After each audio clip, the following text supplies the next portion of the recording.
выписана телеграмма от председателя Совета Федерации Валентины Ивановны Матвиенко. Слово для оглашения предоставляется члену Совета Федерации Федерального собрания Петренко Валентине Александровне.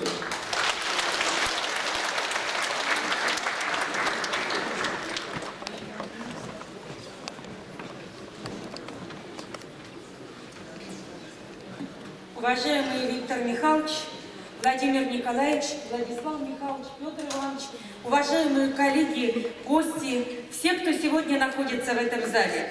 Позвольте мне зачитать телеграмму Валентины Ивановны Матвиенко, председателя Совета Федерации, поступившая в адрес нашего съезда. Приветствую от имени Совета Федерации, Федерального собрания Российской Федерации и от себя лично всех участников 13-го съезда хакасского народа. Ваш съезд является важным событием не только в жизни Республики Хакасия, но и в жизни всей Российской Федерации. Именно хакасский народ является хранителем величайшей культуры, языка, традиций и родной земли.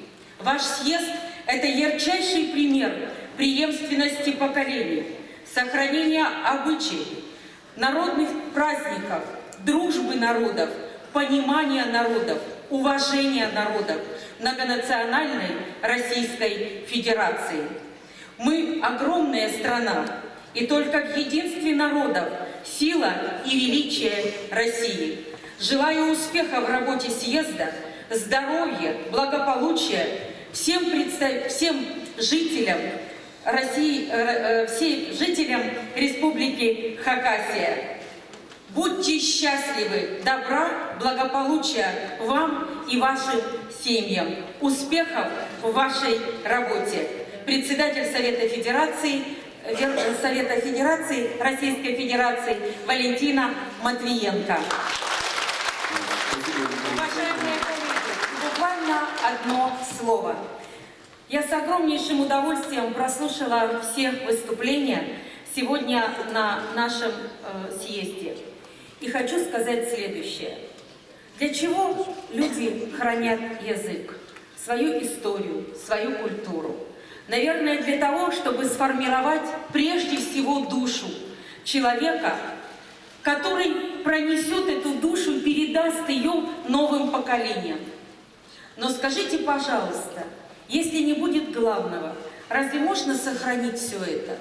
А главное – это прежде всего мир, согласие, уважение, понимание, конструктив и отсутствие любой депрессии, любого пламени и всего того, что приносит разрушение.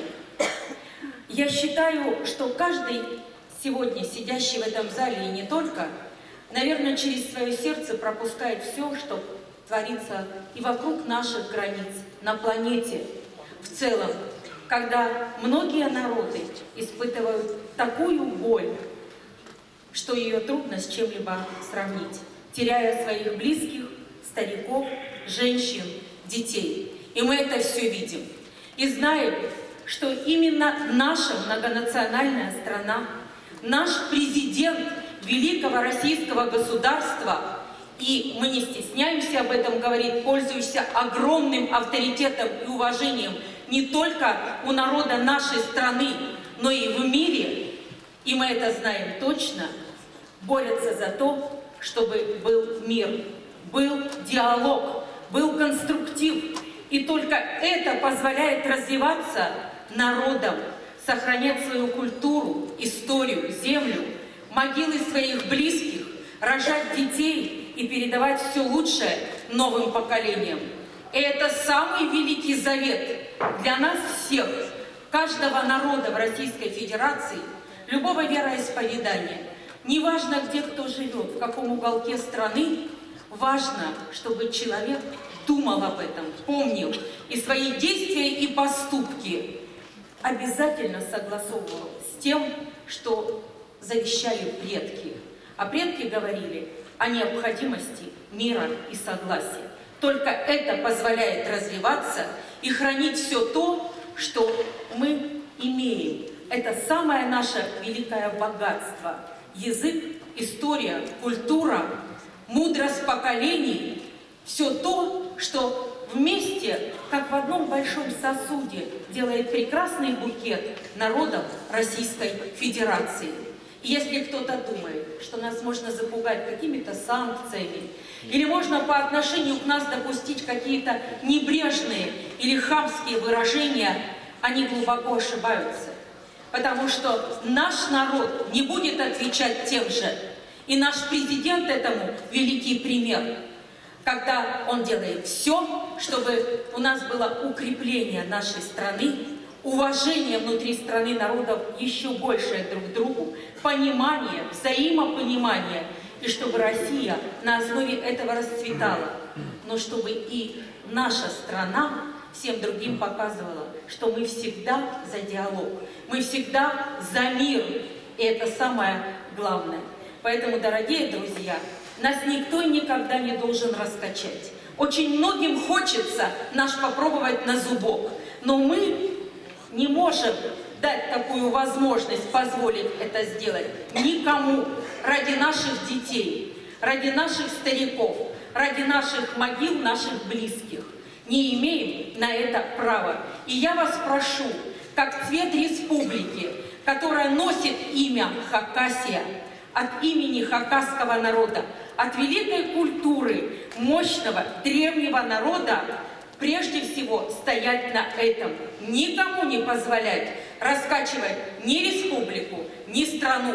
И не поддаваться ни на какие вот эти пошленькие заявочки, что им бы что-то по-другому. Мы можем разговаривать конструктивно и при поддержке главы республики Виктора Михайловича Зимина, Владимира Николаевича Штыгашева. Вы говорите, что у вас мало людей на высшем уровне власти, а выше, чем председатель Верховного Совета, кто может вообще быть?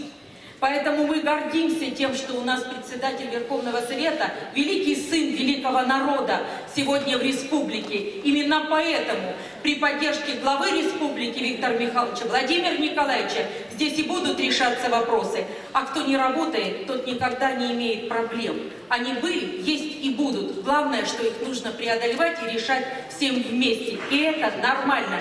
Это показатель того, что люди думают, творят, учатся и идут вперед. Я желаю всем успехов, счастья, благополучия, добра, хорошего состояния души. Мы великий народ, великой страны с великим президентом.